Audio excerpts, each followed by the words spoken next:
Diciembre siempre me ha parecido un mes extraño. Todo el mundo habla de cierre de ciclos, de nuevos comienzos, de propósitos que rara vez se cumplen. Para mí, en cambio, diciembre es simple, silencio, pausa, la única temporada del año en la que la universidad deja de exigir, aunque sea por unas semanas, algo más que tiempo. Este diciembre en particular no fue diferente. Las vacaciones llegaron sin sobresaltos. La Navidad pasó como pasan casi todas desde hace años. Una cena breve, conversaciones recicladas, risas educadas y el alivio de volver pronto a casa. Año Nuevo fue igual. Nada memorable, nada que mereciera ser contado. Eso creía. Mi departamento estaba en orden, pequeño pero funcional, silencioso. Demasiado silencioso para algunos, perfecto para mí. Nunca he sido alguien sociable. Los lugares llenos me provocan ansiedad.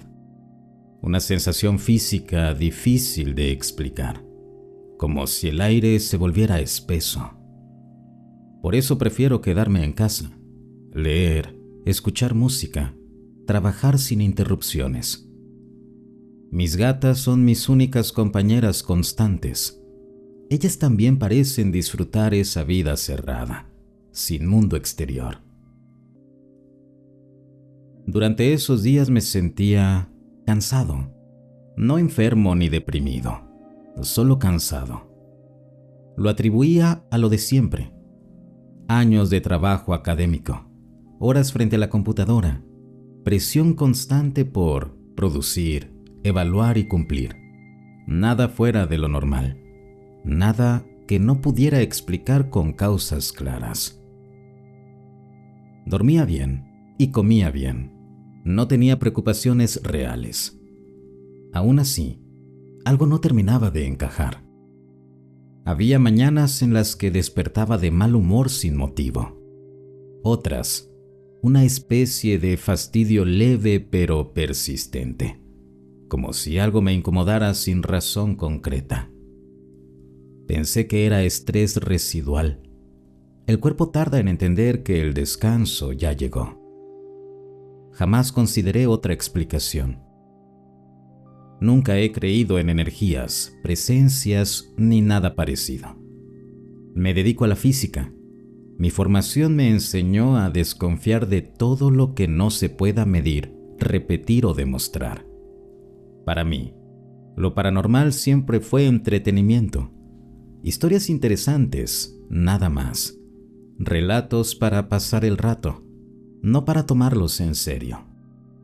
Por eso, si alguien me hubiera dicho que este diciembre tranquilo era solo la antesala de algo más, me habría reído.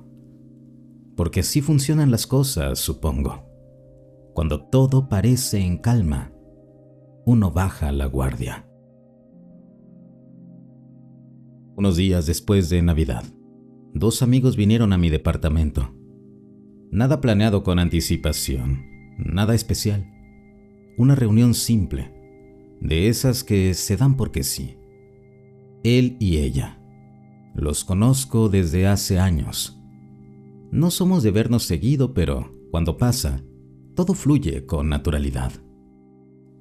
Compramos cervezas, pusimos música a un volumen moderado y nos sentamos a platicar como siempre.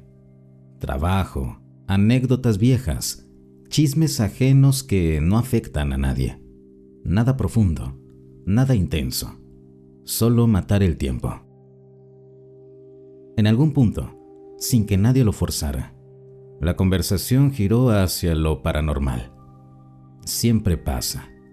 Historias de conocidos, experiencias raras, sueños que parecían demasiado reales. Yo escuchaba más de lo que hablaba. Me resultaba entretenido, lo admito, pero nunca me lo tomo en serio. En tono de broma dije que me daba envidia no tener nada que contar, que nunca me había pasado nada extraño, que mi vida era demasiado aburrida incluso para ese tipo de charlas. Me reí diciendo que, con lo escéptico que soy, probablemente jamás tendría una experiencia así, aunque me ocurriera algo frente a la cara. Ellos rieron, más por cortesía que por gracia real. Les expliqué, casi como justificación, que mi forma de pensar no dejaba espacio para esas cosas, que mi formación en ciencias me había enseñado a buscar causas claras, patrones, explicaciones sencillas antes de aceptar cualquier otra posibilidad. Que no negaba que la gente viviera cosas raras, pero que eso no significaba que fueran sobrenaturales. Para mí, es puro entretenimiento, dije, como una buena película de terror. Ella me miró de una forma distinta, no como alguien que se burla, sino como quien escucha algo que no comparte. Mi amiga siempre ha sido diferente. Cree en energías, rituales y presencias. No lo predica ni intenta convencer a nadie, pero se le nota. Hay gente que simplemente siente cosas, según ella. Mi amigo solo tomó otro trago y siguió la conversación por otro lado. Yo seguía cómodo en mi papel, el racional, el que observa desde afuera, el que cree tener todo bajo control. No me daba cuenta en ese momento de que ese tipo de conversaciones rara vez son inocentes. A veces son advertencias disfrazadas de charla casual. Seguimos bebiendo. El ambiente era relajado. Nada se sentía fuera de lugar, o al menos eso creía.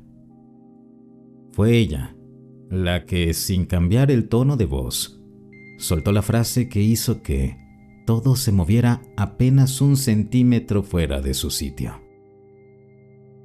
Tu departamento se siente pesado. Lo dijo como quien comenta el clima, sin dramatismo, sin intención de asustar. Yo sonreí. Pensé que estaba exagerando. Todavía no entendía que esa noche no iba a ser solo otra reunión más. Cuando dijo que el departamento se sentía pesado, no reaccioné de inmediato. Pensé que era una forma rara de describir el calor o tal vez el encierro. Mi lugar no es grande, y cuando hay 3 personas, música y alcohol, el aire se vuelve denso. Nada fuera de lo normal. Pero ella no hablaba de eso. Se le notaba en la cara. Le pregunté qué quería decir exactamente. Dudó un segundo, como si buscara las palabras correctas. Dijo que no era algo fácil de explicar, que no se trataba de miedo, sino de una sensación. Como cuando entras a un lugar y tu cuerpo reacciona antes que tu cabeza. Una presión leve, constante, algo que no amenaza, pero tampoco se siente bien. No es grave, aclaró, pero no es normal. Mi amigo soltó una risa incómoda y cambió de postura en el sillón. Yo hice lo mismo que hago siempre. Intenté racionalizarlo. Le dije que probablemente era su gestión, que el lugar es pequeño, que casi no entra luz natural, que eso afecta el ánimo. Incluso bromeé diciendo que la verdadera energía pesada era la vida académica mal pagada y sin derechos laborales. Ellos rieron, otra vez más por compromiso que por diversión. A ella no le pareció muy gracioso. Me miró fijamente y me preguntó algo muy específico. ¿No te has sentido cansado últimamente? Fastidiado sin razón, de mal humor, aunque no haya pasado nada. La pregunta me incomodó más de lo que quise admitir, porque la respuesta era que sí, pero no quería darle ese punto. Así que respondí lo mismo que me repetía a mí mismo. Trabajo, estrés, años acumulados, nada místico. Ella asintió despacio, no como quien acepta una explicación, sino como quien escucha algo que ya esperaba oír. Dijo que a veces ciertas cosas se alimentan justo de eso, del desgaste, del descuido y de la rutina. No pregunté a qué cosas se refería. Caminó un poco por el departamento sin tocar nada. Se detuvo cerca del pasillo que lleva al cuarto. Cerró los ojos unos segundos. Luego regresó a la mesa y tomó su cerveza como si nada hubiera pasado. No creo que sea algo fuerte, dijo, pero sí es algo que observa, que se queda, que no molesta hasta que puede. Mi amigo intervino para cambiar el tema. Habló de música, de trabajo, de cualquier cosa que nos sacara de ahí.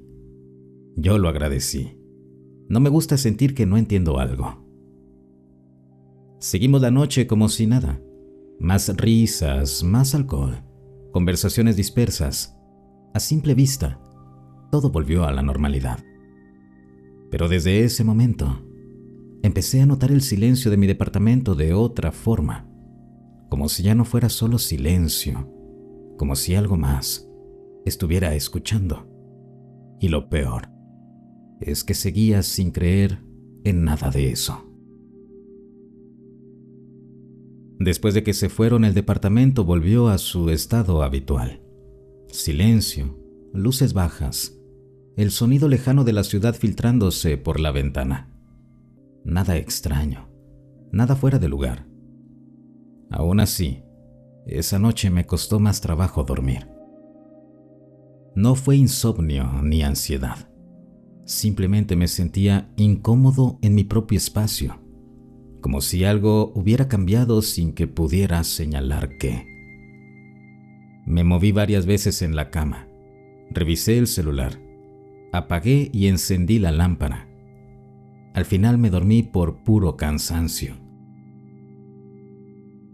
Los días siguientes transcurrieron normales. Me levantaba tarde, desayunaba sin prisas, avanzaba un poco en pendientes que había dejado acumulados. Todo como debía ser. Sin embargo, el cansancio seguía ahí. No se iba con el descanso. Era un cansancio raro, distinto al físico, como si me drenara la energía incluso sin hacer nada. Había momentos en los que me sentaba frente a la computadora y sin motivo, perdía las ganas de seguir. Cerraba todo y me quedaba mirando la pantalla apagada, sintiendo una especie de fastidio inexplicable. Otras, me irritaba por cosas mínimas. Un ruido, una notificación, el maullido insistente de alguna de mis gatas. Eso no era común en mí. Intenté explicarlo de todas las formas posibles. Estrés acumulado, falta de rutina, incluso la ausencia de clases. El cuerpo tarda en adaptarse a la quietud. Eso me decía. Eso quería creer. Pero había algo más. Una sensación leve, constante, de estar acompañado. No de forma clara, ni como una presencia definida. Más bien como cuando alguien se queda demasiado cerca de ti sin tocarte. No lo suficiente para asustarte, pero sí para incomodarte. Cada vez que lo pensaba, lo descartaba de inmediato. Me decía que estaba sugestionado por la conversación con mi amiga, que el cerebro es experto en crear patrones donde no los hay, que todo tenía una explicación simple, aunque todavía no la viera. Aún así, empecé a notar pequeños detalles. El departamento se sentía distinto por las noches, no más oscuro ni más frío, solo distinto. El aire parecía más denso en ciertos puntos, sobre todo cerca del cuarto.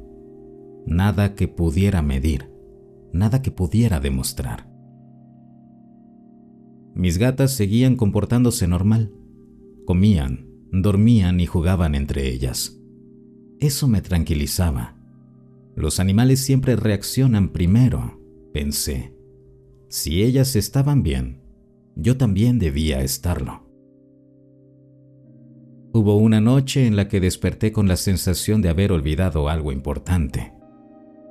No un sueño, no una cita, algo más abstracto, como una tarea pendiente que no recordaba haber aceptado. Me senté en la cama, respiré hondo y miré alrededor. Todo estaba en su lugar. Te estás sugestionando, me dije en voz baja. Y por un momento funcionó, pero el cansancio no se fue y la casa seguía cansando. Fue un par de días después cuando recordé algo que, hasta entonces, siempre había pasado por alto. No porque fuera especialmente raro, sino porque nunca le di importancia suficiente como para unirlo a nada más. Tengo 2 gatas. Ambas están esterilizadas y jamás salen del departamento. No les interesa. Desde pequeñas se acostumbraron a esta vida cerrada, tranquila, sin mundo exterior. Conocen cada rincón del lugar, y yo también. Por eso, cada vez que una de ellas no aparecía, me parecía extraño, pero no alarmante. Ocurría casi siempre en las mañanas. Me levantaba, iba a la cocina, les servía comida. Una venía enseguida, la otra no, en especial la negra. La buscaba con la mirada mientras hacía café. Revisaba debajo de la mesa, detrás del sillón, en los lugares de siempre. Nada. El departamento es pequeño, no hay muchos escondites. Después de un par de minutos, asumía lo mismo de siempre. Está dormida en algún rincón y aparecerá más tarde.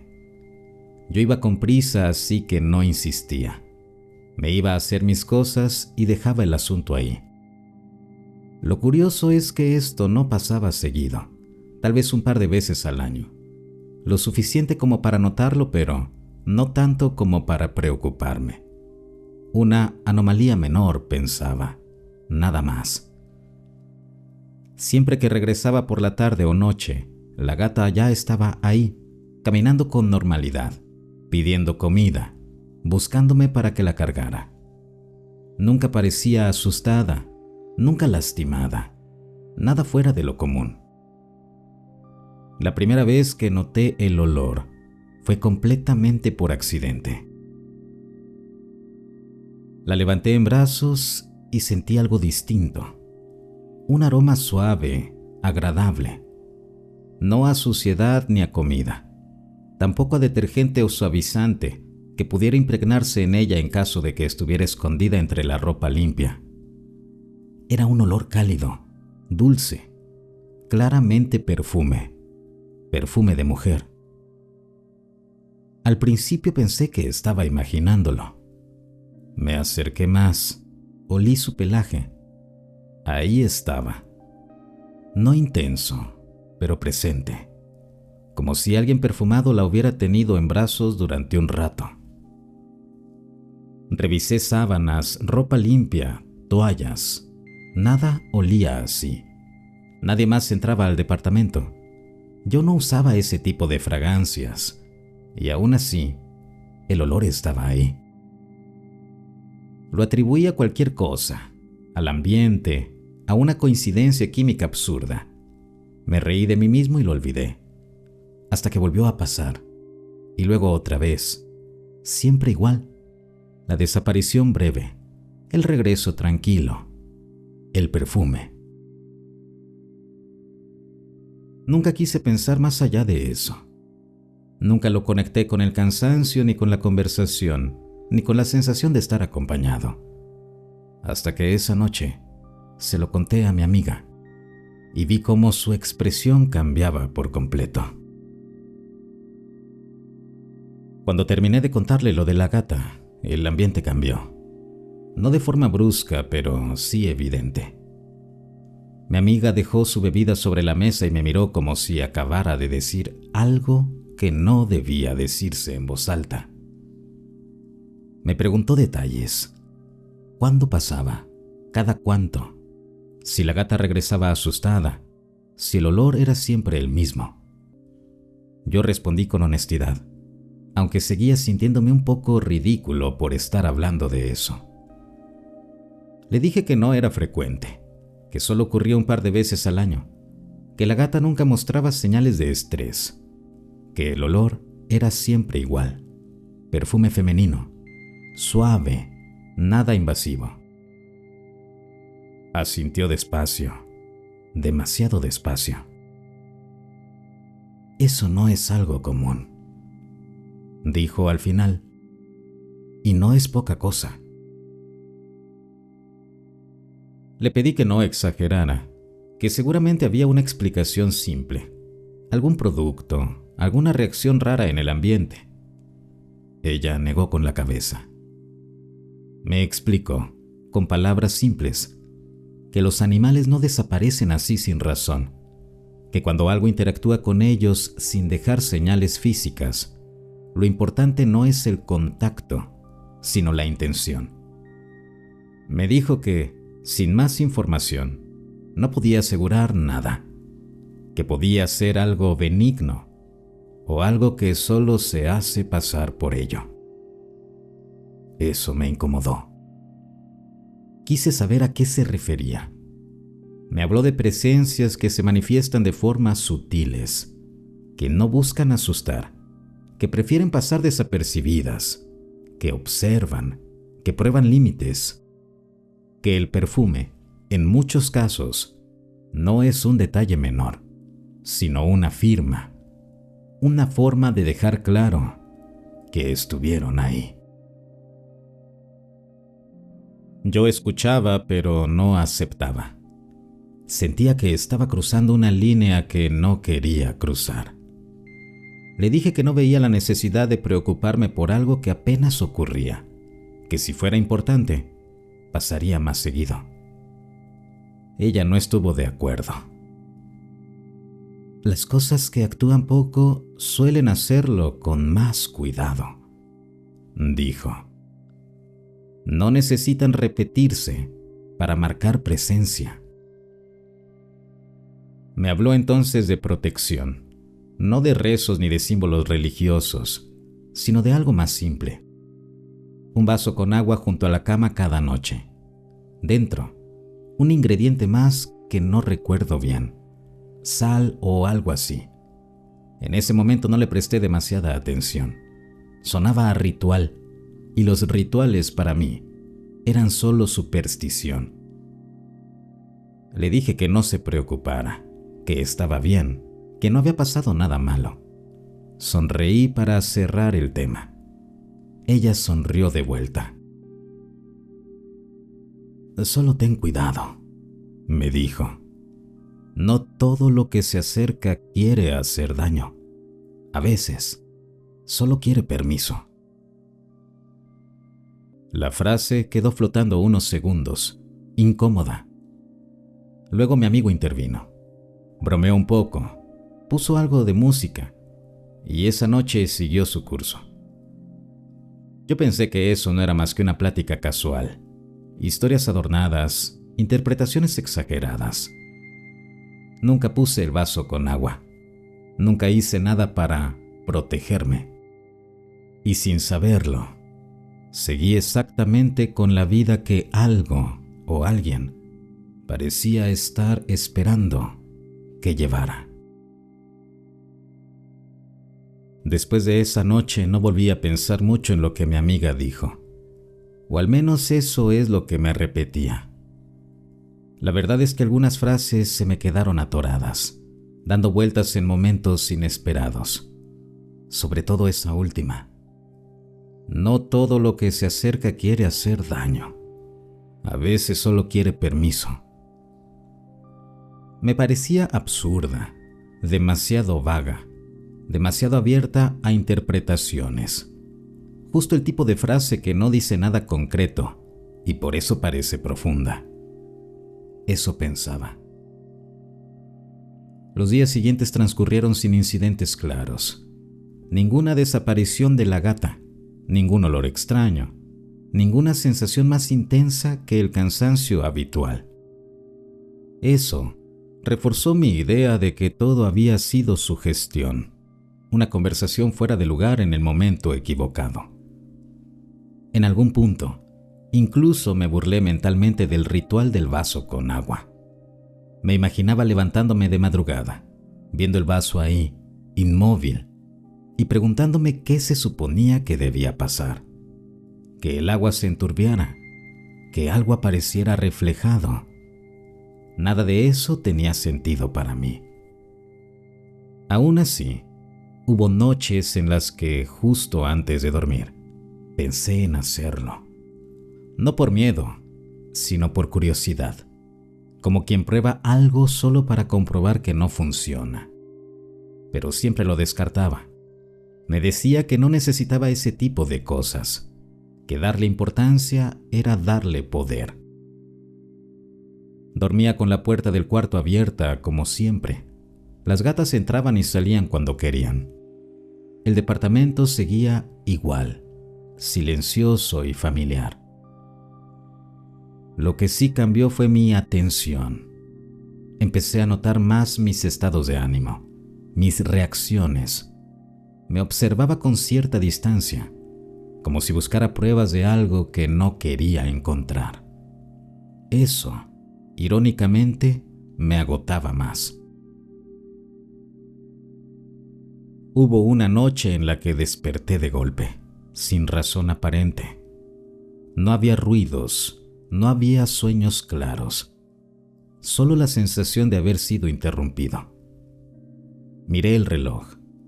Eran las 3 de la mañana. Me quedé unos minutos inmóvil, escuchando. Nada. Pensé en el vaso con agua. Me reí solo. Me di la vuelta y volví a dormir. Al día siguiente fue Año Nuevo. Fuegos artificiales a lo lejos, mensajes automáticos de feliz año, promesas recicladas. Yo no tenía planes. Me sentía bien con eso. La soledad nunca me ha pesado. No sabía que mientras yo ignoraba advertencias, algo ya estaba acomodando las cosas con paciencia, y que el primer día del año no iba a traer un comienzo, sino una invitación. El 1 de enero amaneció tranquilo, demasiado tranquilo. La ciudad parecía cansada, como si también estuviera cruda. No tenía planes, no tenía pendientes urgentes. Era uno de esos días que se sienten vacíos, pero no desagradables. Cerca del mediodía recibí un mensaje inesperado. Era de una amiga con la que casi no hablaba. De hecho, nunca habíamos salido solos. Nos conocíamos de años atrás, sí, pero siempre había sido distante. Cero coqueteo, cero interés aparente. Por eso el mensaje me pareció extraño. ¿Hacemos algo tranqui hoy? Lo leí 2 veces. Respondí con cautela. Le pregunté a qué se refería exactamente. Su respuesta fue directa, sin rodeos, como si no quisiera dejar espacio para malentendidos. Salir, motel, pasarla bien. Me sorprendió, no solo por la propuesta, sino por lo repentina. Esa chica siempre me había parecido inalcanzable, hermosa de una forma que no necesita exageración. Piel clara, suave, ojos grandes y brillantes, pequeña y proporcionada. Tenía algo angelical, mezclado con una sexualidad evidente, casi incómoda de lo intensa que podía llegar a ser. Acepté. Sería hipócrita decir lo contrario. Le propuse vernos más tarde, sin prisas. Dije que tenía algunas cosas que hacer primero. Ella insistió. Preguntó varias veces la hora. Quería que fuera lo antes posible. Eso me pareció raro, pero no lo cuestioné demasiado. Quedamos de vernos en un par de horas. Salí rápido al Oxxo a comprar lo necesario. Todo normal. Regresé a casa y cuando apenas había dejado las bolsas, me llegó otro mensaje. Dijo que ya iba para el lugar acordado. No habían pasado ni 30 minutos. Le dije que llegaría en cuanto pudiera, que si llegaba ella primero me esperara ahí. No quería perder la oportunidad. Pedí un Uber de inmediato.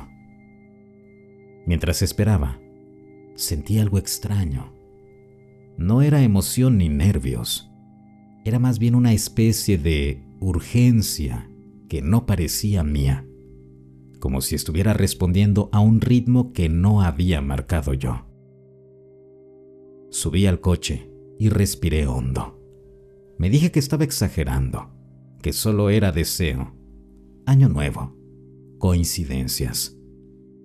Nunca pensé que, desde ese momento, ya no estaba yendo hacia una cita. Estaba entrando en algo que me había estado esperando. El Uber llegó rápido, demasiado rápido. Subí al asiento trasero y saludé al chofer, un hombre de unos 30 años, voz amable, mirada cansada. Nos deseamos feliz año y arrancamos. Los primeros minutos fueron normales, música baja, tráfico ligero. Yo iba revisando el celular, pensando en lo que venía, tratando de no darle vueltas de más. Fue él quien inició la conversación. Comentó algo sobre el 1 de enero, sobre cómo la gente empieza el año con buenas intenciones y termina repitiendo los mismos errores. Respondí con una risa corta. La charla extrañamente fluyó sin esfuerzo. No soy de las personas que les gusta platicar durante sus viajes. Pero esa no era una de esas conversaciones incómodas de compromiso. Era genuina, relajada. Creo que el destino que le marcaba la aplicación propició el ambiente para hacer algunas bromas pícaras y subidas de tono. No me incomodó. Yo me sentía el rey del mundo. En algún punto me dijo que era cristiano. Lo dijo sin solemnidad, casi como una advertencia irónica. Aclaró que eso no lo hacía ningún santo, que pecaba seguido, pero que estaba consciente de que debía redimirse después. Se rió al decirlo. Le contesté que yo había leído bastante la Biblia, más por interés filosófico y teológico que por fe. Que de hecho, uno de los puntos que siempre me había llamado la atención era la forma en la que se hablaba de la lujuria. Le dije que, según la Escritura, era el único pecado que el hombre no podía enfrentar directamente sin perder, que por eso se decía que no debía combatirse, sino huirse. Si te quedas a pelear, pierdes, le dije, medio en broma. Él rió, me siguió la idea. Comentó algo sobre tentaciones modernas, sobre lo fácil que es caer. El tono seguía ligero, casi amistoso. Entonces recibí el mensaje de ella. Ya había llegado. Me estaba esperando cerca. Yo le respondí que me encontraba a unos 5 minutos. Le comenté al chofer si no tenía problema en que la recogiéramos antes de entrar al motel. El chofer dijo que no había ningún problema. Mientras le escribía a mi chica, escuché que el chofer dijo algo entre risas. Pensé que era otra broma, pero no alcancé a entenderlo. Guardé el celular y le pregunté: Perdón, ¿qué dijiste? El silencio fue inmediato. El tipo de silencio que se siente físico. Lo que antes sonaba a risa se transformó, sin transición, en un llanto profundo, no exagerado ni teatral, Era un llanto real, de esos que salen del pecho y no piden permiso. El llanto más genuino, desgarrador y aterrador que he escuchado hasta el día de hoy. Me acaban de avisar que mi papá se murió, dijo. Sus manos temblaban en el volante. La voz le salía apenas. Sentí como algo se apagaba dentro del coche, como si el ambiente hubiera cambiado de color. No oscuro, más bien gris, denso, como cuando una nube tapa por instantes el sol radiante de la tarde. Me quedé helado. No supe qué decir.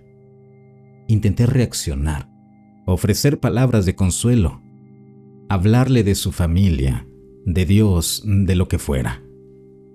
Buscaba su mirada en el retrovisor, pero era como si algo evitara que pudiera verle bien el rostro. Fue ahí cuando lo sentí. Una presencia junto a mí. No adelante ni atrás, a mi lado. Pesada y densa, profundamente maligna. Nunca había estado tan cerca del dolor de un extraño. No el dolor incómodo que se escucha a la distancia, sino ese que invade el espacio y lo vuelve irrespirable. El llanto del chofer no disminuía, no gritaba ni se desbordaba. Era peor que eso. Era contenido, quebrado, como si algo dentro de él se hubiera partido de golpe. Yo seguía hablándole. No recuerdo exactamente qué dije. Frases comunes, apoyo, palabras que uno dice cuando no sabe qué más hacer. Él asentía de vez en cuando, pero no respondía. Seguía conduciendo, aunque sus manos temblaban visiblemente. Y entonces volvió la sensación.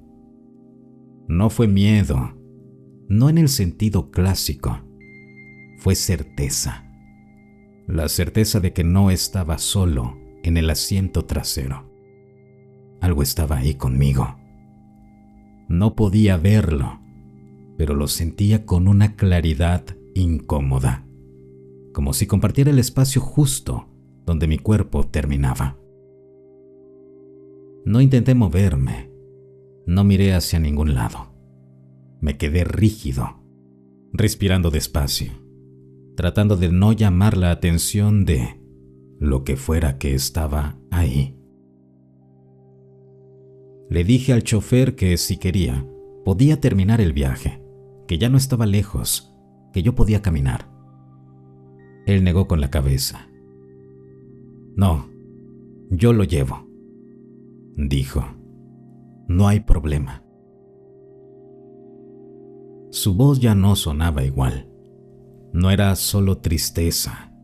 Había algo más, algo apagado. Le escribí a la chica. Le dije que ya estaba a 1 minuto, pero que el chofer venía llorando, que luego le explicaba. Ella respondió con un ok, rápido. Nada más. El coche avanzó los últimos metros. El motel apareció al fondo, iluminado con una naturaleza rara para ser tan temprano. Demasiado normal para lo que acababa de pasar dentro del vehículo. Al llegar, ella se subió al Uber. Entramos los 3. Nadie habló. Pagamos la habitación.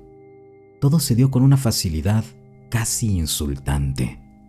Sonrisas, cortesías, un trato excesivamente amable. El contraste me perturbó. El chofer estacionó frente a la habitación. Bajamos. Antes de que se fuera, le dije: fuerza, hermano. Dios te bendiga. Él levantó su mirada. Sus ojos estaban rojos, hinchados, pero había algo distinto en su expresión, una calma extraña, una leve sonrisa que no encajaba con el momento. Huyan de la inmoralidad sexual, dijo. Y luego añadió: Dios te bendiga. Su voz no era la misma de antes.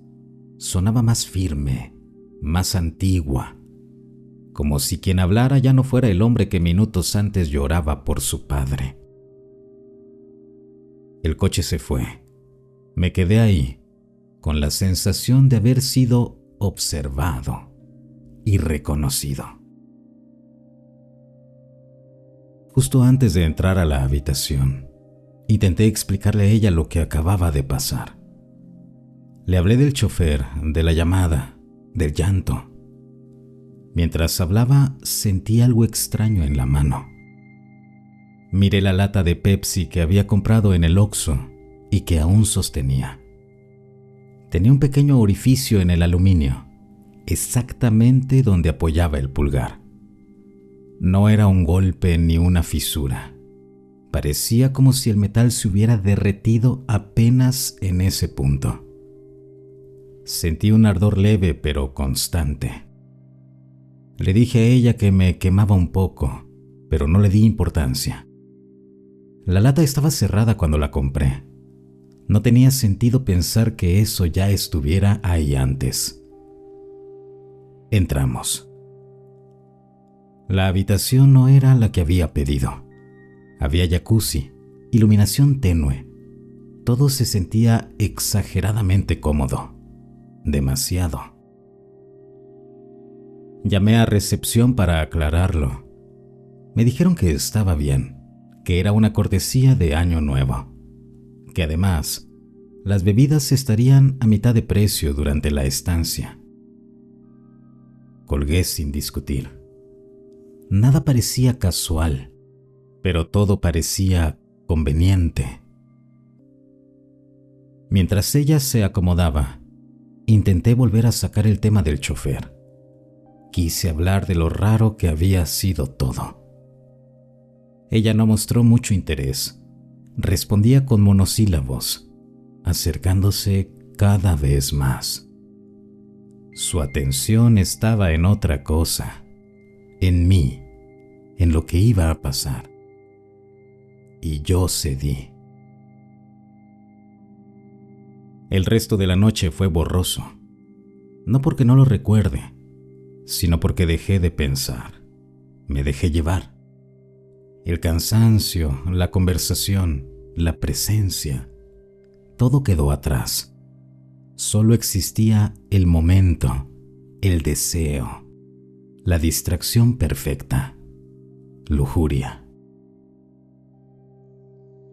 Por momentos, percibía esa misma sensación de acompañamiento, no como algo que interrumpiera, sino como algo que observaba desde un lugar cómodo.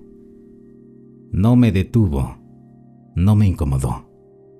Al contrario, al final, cuando todo terminó, me sentí pleno, no culpable ni satisfecho, solo bien. Salimos de ahí sin hablar demasiado.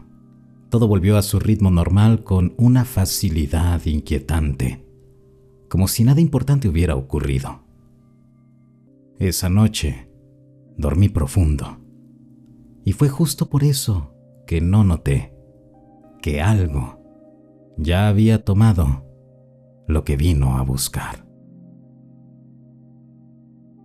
A la mañana siguiente desperté en mi departamento, solo. La luz entraba por la ventana con normalidad. Todo estaba en su lugar. Las gatas dormían tranquilas, ajenas a cualquier cosa. Por un momento, pensé que tal vez había exagerado lo ocurrido la noche anterior, que el cansancio y el alcohol habían hecho el resto. Me levanté y fui a la cocina. Fue ahí cuando sentí el dolor. Un ardor profundo en el pulgar. No era una cortada, ni era una rosadura. Era un dolor distinto, interno. Miré mi mano con atención y vi una ampolla grande, inflamada, justo en la comisura entre la yema y la uña. La piel estaba tensa, brillante, como si se hubiera quemado.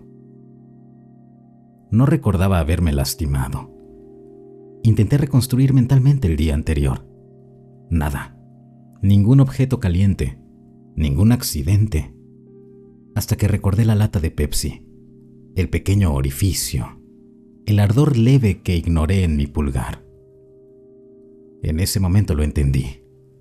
No había sido un raspón. Era una quemadura. Y no superficial. Los días siguientes la ampolla reventó. La piel muerta se desprendió poco a poco, dejando una zona sensible, roja. Dolía al tocarla. Dolía incluso sin hacerlo. Como si el cuerpo recordara algo que la mente había preferido olvidar. Cuando por fin sanó, quedó la marca. No era una cicatriz limpia. Tenía una forma irregular, curva, como si algo hubiera presionado con fuerza. A veces pensaba que parecía la mordida de un animal pequeño, o la marca que dejan dos colmillos. Nunca quise decirlo en voz alta. Intenté explicarlo de forma lógica. Una reacción química, aluminio defectuoso, calor acumulado, cualquier cosa. Pero ninguna explicación terminaba de convencerme, sobre todo porque la marca no se desvanecía. Cada vez que la miraba, algo en mí se tensaba, no miedo ni incomodidad, como si esa parte de mi cuerpo ya no me perteneciera del todo. Con el tiempo el recuerdo del chofer volvió, la frase, la sonrisa, el tono de voz. Todo empezó a encajar de una forma que no me gustaba. Empecé a investigar. Es a lo que me dedico. Sin intención real, solo por curiosidad, me decía. Fue ahí cuando encontré el nombre y entendí que no había sido una advertencia ni un castigo. Había sido una confirmación. Tardé demasiado en entenderlo. Estos días he pensado que todo esto es una advertencia, una forma de castigo por haber mirado donde no debía. Creo que la marca es una condena silenciosa, una señal de que algo me ha elegido para cobrar una deuda. Algo me dice que estoy equivocado. Creo que esta revelación ha llegado tarde. Ya no puedo hacer nada al respecto. El nombre apareció por primera vez completo en un texto antiguo, mal traducido, citado de forma torpe en un documento que yo no estaba buscando realmente. Asmodeo. No como demonio, ni como figura religiosa, sino como un concepto más viejo y ambiguo. Un evaluador, mediador, un filtro. No juzgaba el bien o el mal, no castigaba ni premiaba, solo observaba cómo reaccionabas al contacto, al miedo, a la duda, a la ruptura de la realidad cotidiana y a la lujuria. Los relatos coincidían en algo inquietante. Quienes huían, quienes negaban lo ocurrido o lo enterraban en explicaciones cómodas, no volvían a experimentar nada. Seguían con sus vidas, normales, intactas. Los que aceptaban lo imposible, los que no cerraban los ojos, los que seguían adelante aún con miedo y se dejaban llevar por sus deseos más profundos, esos quedaban marcados. No era una maldición, era una aprobación. La marca no señalaba que algo me fuera a pasar, señalaba que ya había pasado, aunque nunca supe qué era exactamente. Anoche soñé con ese día. Esta vez no hubo Uber, no hubo chofer. Solo era yo, caminando en la oscuridad. con la sensación clara de no estar solo. La voz no sonó amenazante. Puedes seguir mirando. Desperté con una calma extraña, incómoda, como cuando entiendes algo que preferirías no saber. La marca ya no arde, ya no duele. Está fría, inerte, como una cicatriz cerrada. Desde entonces no he vuelto a tener encuentros. No hay luces, voces ni sombras. Y eso es lo que más me inquieta. Porque si todo esto hubiera sido un castigo, habría un final, un cierre, tal vez un alivio. Pero no lo fue. Fue una confirmación. Y al final, después de todo, después del miedo, la duda y la marca, esta marca que me quema y nadie más puede ver, me queda el consuelo de que, por lo menos ahora, ya tengo algo que contar en las fiestas.